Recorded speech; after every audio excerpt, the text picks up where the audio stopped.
So thank you for joining me today. I just wondered, first of all, how this creative project came together. It was our meeting in Hanoi, wasn't it? In the before times when you were allowed to travel from east to west or to anywhere, and all three of us were part of a British council project that was to do with making new work with archive material and with film and with music. So we kind of represent those three areas here in a way, don't we? Matthew and I went on a trip to Vietnam in June, July 2019, but we'd actually all met before in the UK at other British Council events. But the trip that we went to Vietnam was to kind of meet different cultural organisations and really exchange ideas and talk about possibilities for new projects. None. We were in a bar, weren't we? We were in the bar of the Manzi gallery, and I distinctly remember the moment when we were talking about this, and clinking our beer bottles together. Yeah, it was good memories when we can actually travel physically. I think all the best ideas do tend to come together when people are drinking in bars. I tend to find. But if we go on to, because obviously this is a project that's rooted in history, so I just want to first of all for people watching get a sense of what was going on at the time. So if we go back 5 decades, Matthew, I wonder if you could give a sense of the Vietnam War. I mean, what's, a little bit of background to it. How did it start? What was it about? Well, how did it start? There's a question. How did it start? It didn't really begin. It's never really ended. It wasn't an official war. So it's very kind of strange and smoky conflict in that kind of way. But the starting point for this, and the texts and the sources from which Nhung and Esther have made this work, really come from some archival material that is in Stockholm, and it's there because it was put there by American deserters from the war in Vietnam, which in Vietnam is called the American War, who sought asylum in Stockholm, went along to the North Vietnamese mission there with the slightly crazy idea of going to Vietnam to fight for the other side. And the authorities at that mission said, this is a very charming offer, but perhaps could they do something else? And they gave them the material to make propaganda programs. They gave them the big reel-to-reel tape recorder. And so those deserters got together and they made these programs. They would, it'd be kind of revolutionary rapping, exhorting other men to desert, playing records by Bob Dylan and Joan Baez and all kinds of people of that period. The tapes were then put into a diplomatic bag and sent to Hanoi, and they were broadcast on over the airwaves there from a studio in more than one studio, I think. But the idea was that the GIs would hear this and be encouraged to follow the same path that the men who had recorded this material in Stockholm had followed, a very difficult and dangerous and lonely path. So that's the source material, but then Nhung and Esther have transformed this and made art out of it.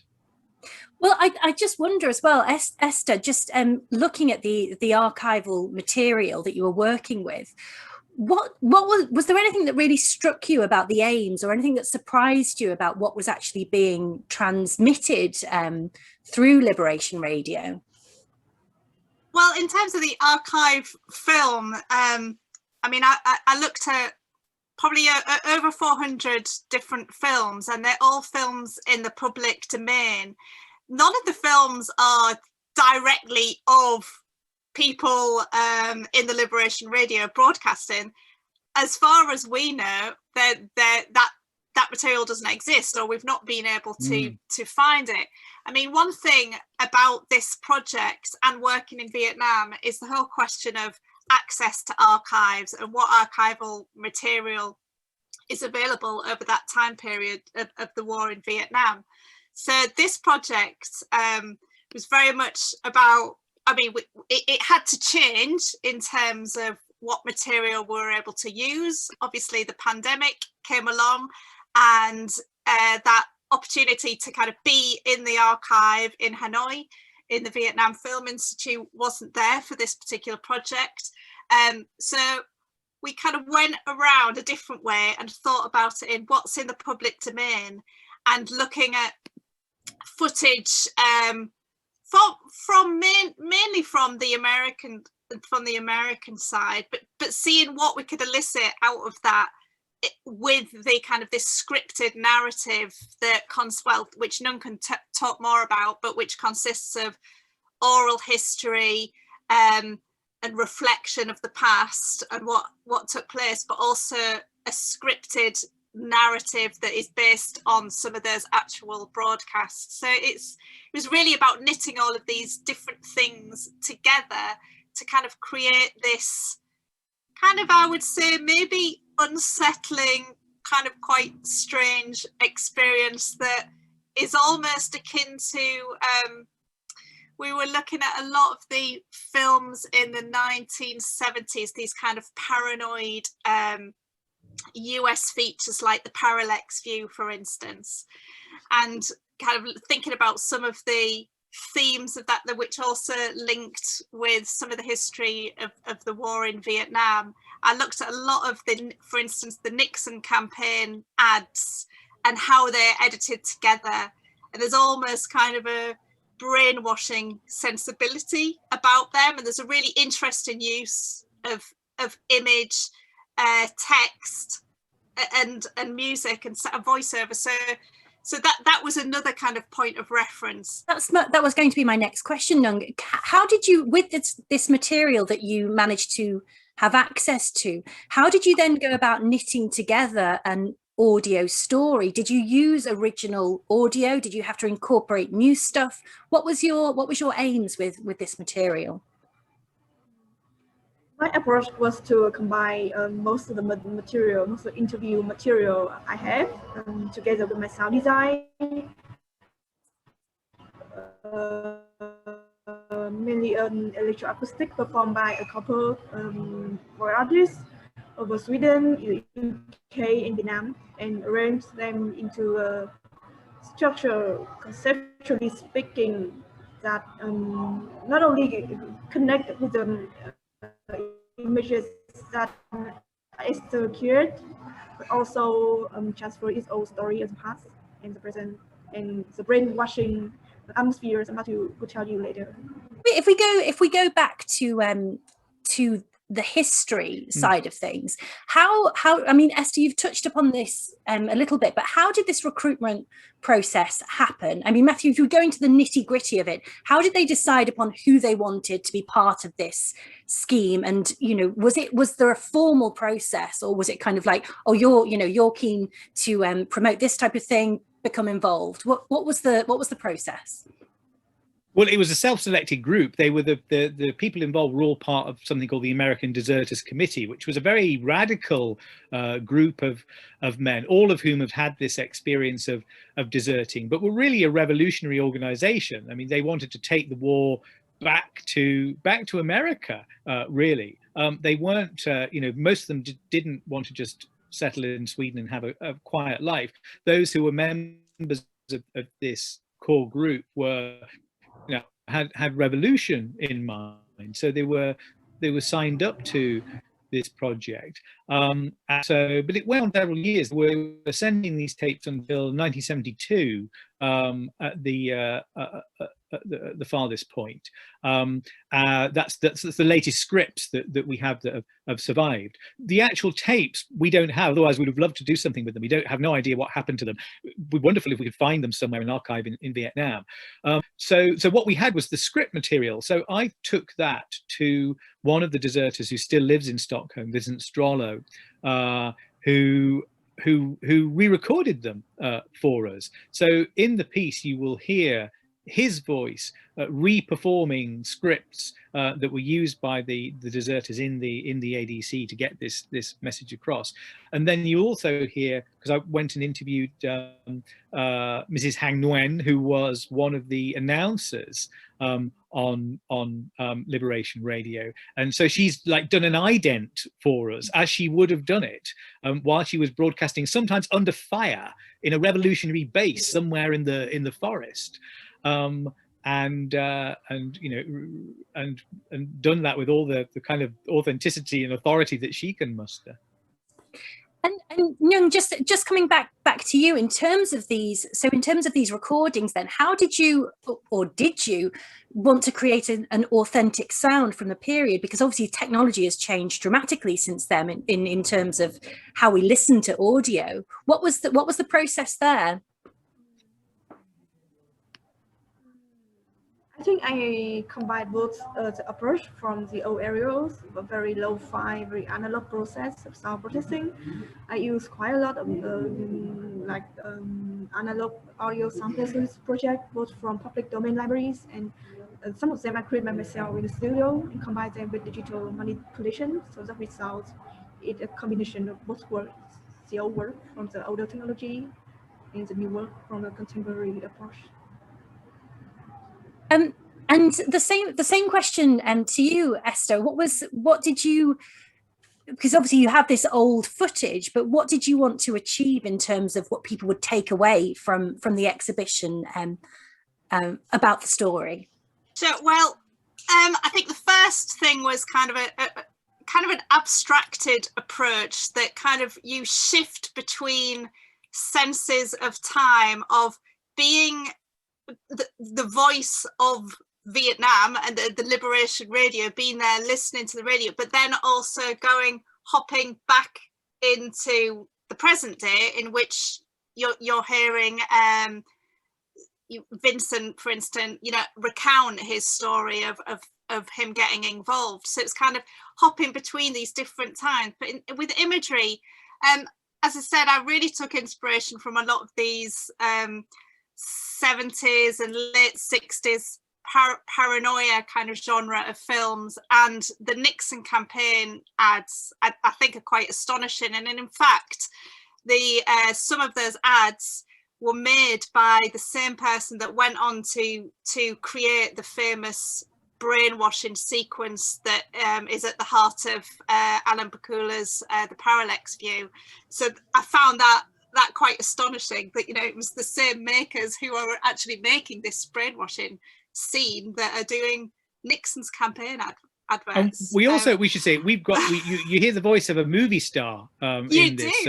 There's a script element to it that is in a way an attempt to recreate some of the cloak and dagger element of this. When deserters, many deserters deserted from Japan and were smuggled out of Japan by anti-war activists through the Soviet Union, and then out to Sweden on the other side. And they had to kind of use safe houses. They got messages. There were people who they had to ring and places they had to go. So I wrote a kind of script that conveys some of this, which is, you know, is meant to be, it's like the parallax element to it.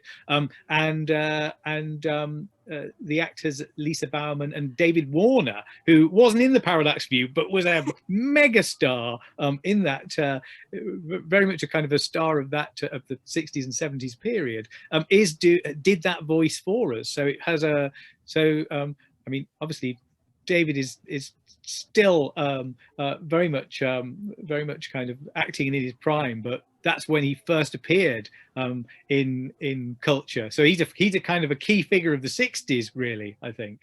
So it's lovely to have his voice in there.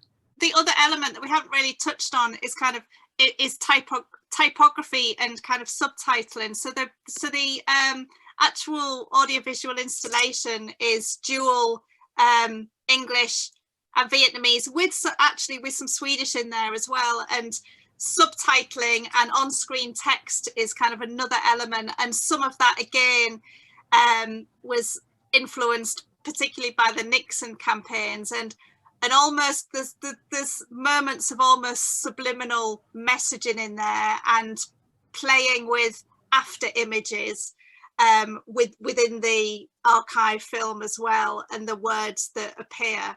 So that all adds kind of to the strangeness, I think, hopefully, that visitors will get from this piece.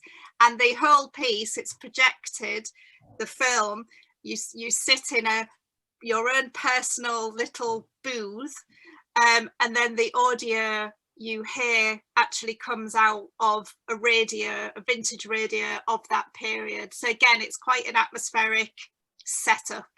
And I wonder how effective this all was. I mean, you seem to have kind of flows of propaganda coming from all different directions. Do we have a sense of how this, whether this worked in reality?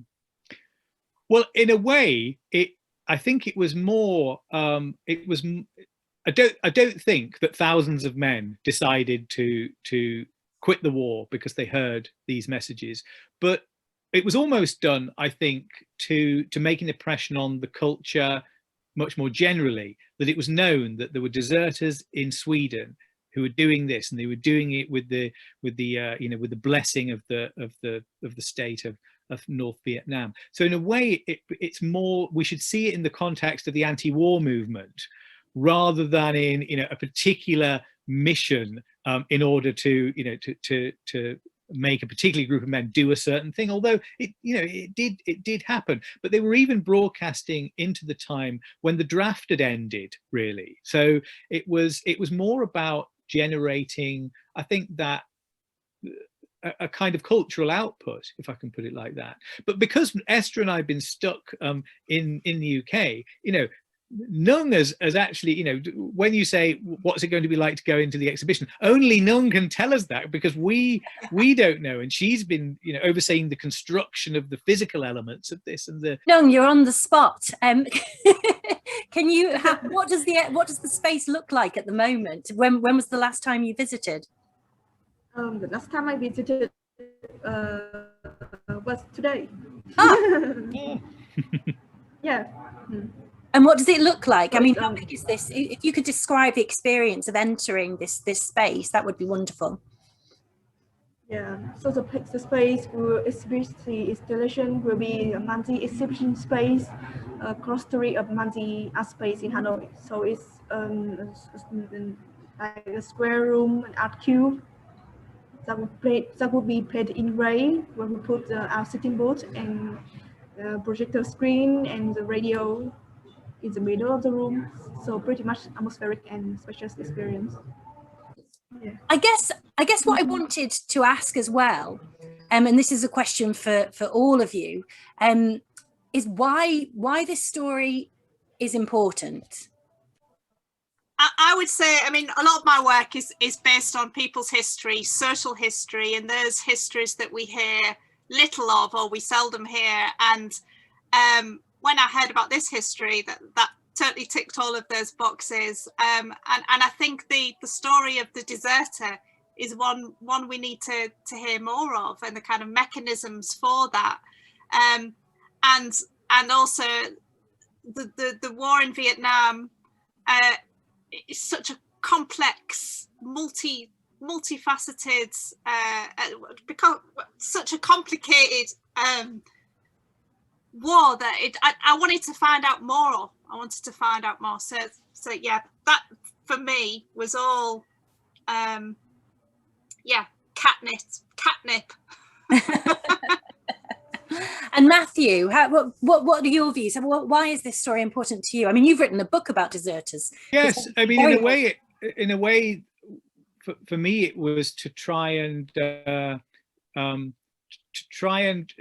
a sense retrace the journey of this piece of tape, and kind of link the circuit back up again, because at the time that was done, these cultures are obviously very, very far apart from each other, and it's not like that now. And we're at a moment when you know, this is a very contested bit of history. It's still a kind of open wound, I think. We talk about the war in Vietnam in a very strange kind of way. In the West, we seem only to talk about it as a kind of test of American morals in some way. It's an American experience. You know, if you go to see an American film about the war in Vietnam, there are never any Vietnamese characters in it with speaking parts, you know, never mind anything that would actually show this conflict from the point of view of people in Vietnam. But it just struck me that there's so much work to be done in this area, and it's only just beginning. And there are archival materials in Vietnam, and there is a conversation that could begin between historians there and historians here that isn't yet happening, I don't think. So my hope is that, in a way, this is like a kind of a tiny step in that direction, and maybe it's possible to do it through art before it becomes possible to you know, to construct some much bigger or more enduring kind of research project. And Nhung, the same question to you. Well, when I heard the story from Matthew, I was like, wow, this is the first time ever in my life I've heard about this story, and I am Vietnamese. So this is a totally, like, almost totally unknown part of the Vietnamese story that got never been mentioned in any kind of mainstream media. So I think it's important to give some light to that. And also, I think the story of the American deserters making tapes is an interesting one. And as a person who worked with audio production and radio art during the past few years, I felt resonated to these stories. And also, as a person from the younger generation in Vietnam, born like a few decades after the war ended, I feel important to introduce this story to both the older and the younger generation in Vietnam, especially our audience in Hanoi. And just a final question is about the legacy of this war. Do you think we're yet in a position to look back at it objectively, or do you think that process is still you know, still something that we're going through? Well, I mean, I think in a way it's something that's barely begun. I think we're still in the foothills of that, and you know, I think things are changing. I think the way that the war gets written about in the West is changing. It's of course written about in a much different way in Vietnam. You know, generally through the lens of a kind of very rather strict Marxist historiography, and over here it's written about.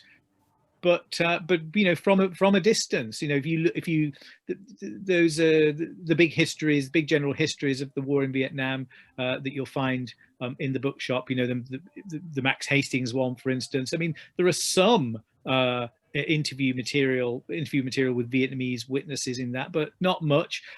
That big Ken Burns series, it seemed revolutionary almost that there was material from that had actually come from Vietnamese archives, and it was the first one that ever used material, I think, from an archive in Vietnam, and that was just like what, 5 years ago. So I think we're just really at the start of all of this here. And if people want to catch the exhibition, how do they do that? When does it start? So it starts in 2 weeks on May 28th, and it's at Manzi Art Space in Hanoi. And if people want to find out more information, there's some information at blanchepictures.com/liberationradio. And we also have Instagram and Facebook and Twitter, etc. So there's more information there. And there is going to be a live event that we will do online. So that if you're unlucky enough not in Hanoi, then you'll be able to participate in that way. So Nhung will be in the gallery. And you know, we'll be here. I won't be in my daughter's bedroom as I am here because banished from, that school things are going on in the living room. But you know, and we'll be doing it kind of virtually, and we'll have Vincent Strollo, who was one of the deserters and whose voice you can hear in the piece. He'll be participating in that too. So it'll be sort of a bit of a symposium, a bit of an online symposium. Thank you so much, all of you, for joining me this afternoon, and this evening for you, Nhung. It's been a real pleasure chatting about this installation, and I wish you the best of luck with the launch. Thank you very much.